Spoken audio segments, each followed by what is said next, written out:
still such a haunting presence. It's now 100 days since the fire here. Yet more than 3 months on, so many families are still struggling to cope. This is 89-year-old Sylvia Welsh. Homeless since the fire, she's been in and out of hospital and moved to 3 different care homes. Her son Curtis says the effect has been devastating. She doesn't know what's happening at the moment as well. It's a bit sad as well that she doesn't know really what is the full effect that is, you know. Yeah.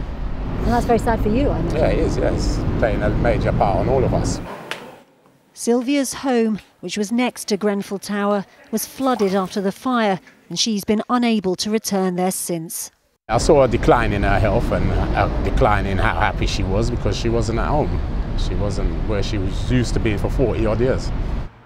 Kensington and Chelsea Council say they're working hard to get people into permanent homes. So today we asked the leader what she was doing to help people like Sylvia.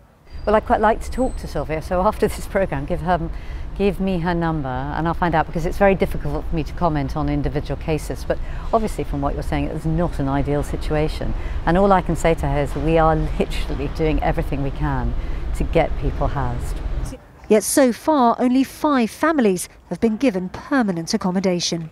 Well, actually, talking to families, and I've spoken to lots of survivors, the first thing they say is they do understand, so they do get it. You say they understand, but we hear a lot of anger from families. There are families who don't understand. Because I think there's 2 different things. I think you can understand but be angry at the same time, can't you? So you can appreciate that there's a system, but that doesn't necessarily mean, I mean, imagine you're a parent living in a hotel with small children. It's so difficult for them. Curtis says he'd like to meet the council leader himself. Well, if she was really concerned, she should come down and maybe have a word with my mum, talk to my mum, let my mum know what's happening. You know, it's easier said than done. Like many families, Curtis and Sylvia have been offered accommodation outside the borough, but they say that's not good enough. They simply want to go home. Layla Hayes, 5 News.